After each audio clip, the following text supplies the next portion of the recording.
All right, guys, we're back today with part 2 of hunting Utah trail cameras banned.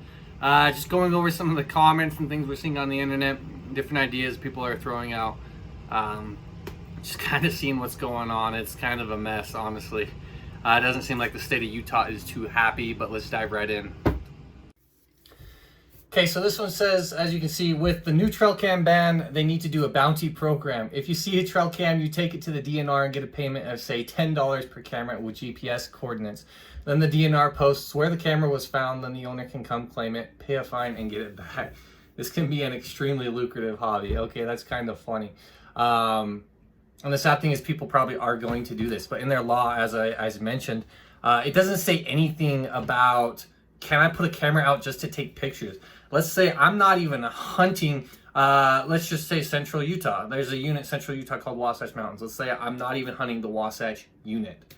But I put a camera up because there's a lot of great elk, a lot of great bucks down there, and I just want to see what's around. Someone takes my camera, turns it in. I'm not hunting, so I wasn't technically breaking the law as it was written. I don't know, just something about that. Some of the comments says, or how about the DWR get off their ass and do their jobs rather than waiting on the public to do it for them. True, we don't have enough officers to enforce this. They can't be out hiking around. We don't have thousands of them to hike around and find cameras. And so they have to wait on the public, basically, if they see a camera, kind of to report it, turn it in, whatever. They say this is going to be about as effective as the shed hunting closure they tried out. A couple years ago in the state of Utah, they closed shed hunting until like April 1st or something. A lot of the states around here have that. I think Nevada, Colorado, and Wyoming have that till May 1st or something. Utah tried it out. It didn't work out too well. Another comment says, this reminds me of an idea like when cops leave unlocked bicycles out to see who steals them. Except it won't be the police doing the surveillance and it won't be a citation. It will be the camera owner with a gun and a shovel. Oh my gosh. Anyway, so this one goes on and on. We're going to go on to this next one here, pulled up on the screen. It says, I think the DNR need to ban fish finders. It's too much technology and give people an unfair advantage. Oh, that's funny. So also in the wildlife board meeting they went over, they mentioned things like range finders, long range scopes with turrets, technology for hunting. Part of the law that they also banned trail cameras with was, let's see if I can find it here. It says, prohibit using any night vision device to locate or attempt to locate a big game animal. So things like thermal scopes and stuff, not necessarily hunting, but you can't even use those. It says they will go into effect starting 48 hours before any big game hunt. So I guess during the summer, you know, if you want to go look at elk with a thermal scope, you can, but during any hunt season, you can't. So yeah, they were talking about a lot of technology in general, but the ones that got banned were night vision devices for big game hunting and trail cameras. And so with that, that's where it comes into play, the ban fish finders. It's too much technology, kind of the joke, you know, gives us unfair advantage. You know, that's the whole reason trail cameras, you know, they help us to know where the elk are at. Fish finder helps us know where the fish are. Why are we buying that? So something like that. Comments on this one say it was all the guide and outfitters at the RAC meetings, that's our regional advisory council meetings, that caused this. They can afford to pay employees and grunts to do all their scouting for them. The trail cameras were giving them too much competition to the average hunter. Oh, he goes on. So a lot of people claim that this law hurts the little man like myself, the individual, just average day Joe going out and hunting, and that it benefits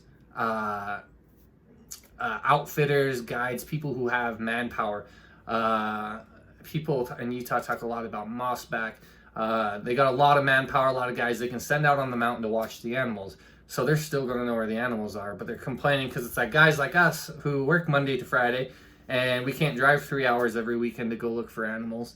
We're not going to know what kind of animals are in the area. So they're really upset that it's hurting the little guy, but not really the big guy. Let me know what you guys think about that. If you think it affects one more than the other, if it makes a difference, things like that. Another comment says, you can't even compare hunting and fishing. We can't plant deer like we do fish, and we also can't catch and release a deer. One of the dumbest threads I've seen in a long time. That's funny. So he brings a different perspective into it. All right, we're going to move up to this one. This was a poll, a little answer the question thing someone created here on Facebook. It says, due to the current shit show Where should the line be drawn where technology should not be allowed in hunting? This is not a trail camera issue anymore. This is just the tip of the iceberg. So people think that the DNR, Natural Resource, DWR, Wildlife Resources, the DNR are using this just kind of as the tip. Once they ban trail cameras, eventually more and more things are going to start getting banned out. So the answers were the Wildlife Board should limit tag numbers, not technology, which is the most votes. It's a constitutional right to photograph in public, has the second most votes. A vote that goes against the public vote should not be allowed. This is our land. So answering on that one, actually, when the DWR sent out a survey, I took it myself. They asked what the public's opinion was on trail cameras and transmitting trail cameras. The ones you hook up to a battery pack, they have an antenna on it, and they send photos through cellular to your phone, so you don't have to hike out on camera. And so basically, they sent it out twice, I think, to 15,000 different hunters, asking, are you opposed or are you okay with, if I remember correct, transmitting cameras?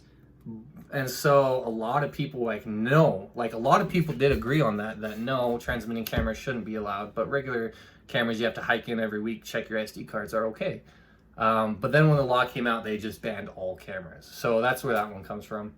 Next question is, no technology should be allowed. We should all hunt like Native Americans with homemade bows and stone tips. Yeah, I don't know, what do you think about that one?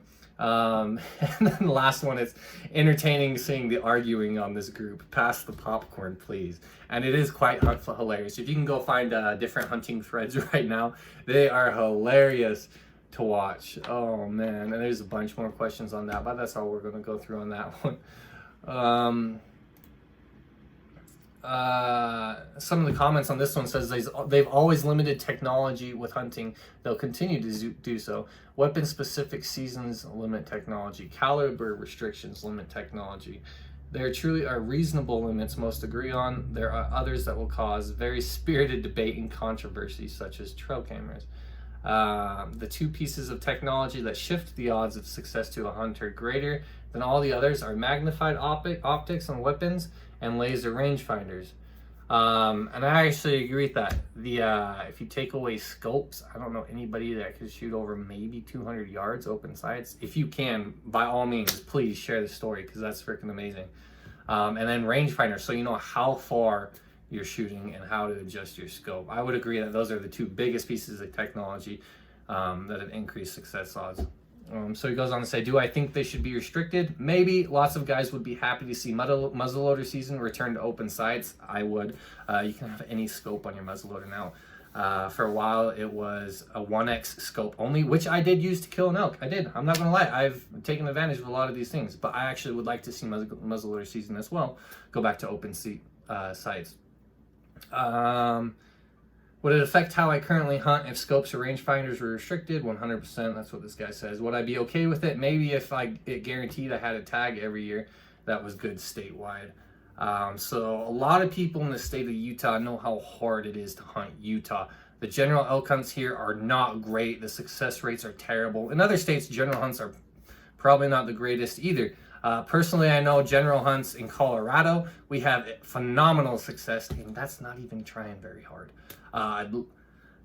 In the state of Utah, though, it's pretty bad. It's pretty bad. And there's 1 million people. We have way too many people. There's 3 million people. And let's do this real quick. Google this. Population of Utah. Utah has 3.2 million people. Population of Wyoming. Just looking at different states here. Wyoming, 578,000. Population of Montana, 1 million. All right, not bad. And population of Colorado. I'm just doing the major Western hunting states. 5 million people in Colorado. Woo! And let's do population of Idaho. 1.7 million. So outside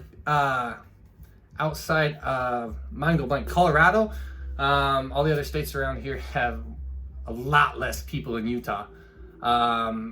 Utah's got a lot of people, a lot of hunters. We don't have that much hunting country. It might seem like a big state, a lot of public land. There's also big portions of the state that or desert, nothing to hunt. I guess, you know, every state has that. A big portion of the state that actually are private. A lot of the northern state, part of the state, has a ton of private. And so in Utah, it's very difficult. We don't have enough tag numbers to satisfy as many hunters. On some of the general deer units, you're looking at 3 to 5 years just to draw out on a general deer tag for a rifle. And archery, some of those, you can't even get all the tags in the state, just general archery deer, without like 2 or 3 points, some of them even more.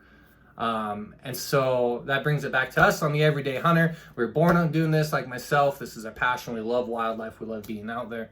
And yet I can only hunt deer once every 5 years, unless I go to a very low success odds unit, maybe a unit that's all the way on the other end of the state, takes me 5 hours to get there, different things like that. And so that's why some of the things that I personally struggle with, and that I've heard a lot of people struggle with the state of Utah, just the lack of tags and the numbers of people. And I think we already give out too many tags and have too many people hunting for how many animals in much country are we out there. You can go out on a Wednesday, the 3rd week of the archery hunt, and the mountain's loaded with people. You know, like you would think, oh, it'd be dead. People are at work. You know, it's later in the season. It's not opening day rush.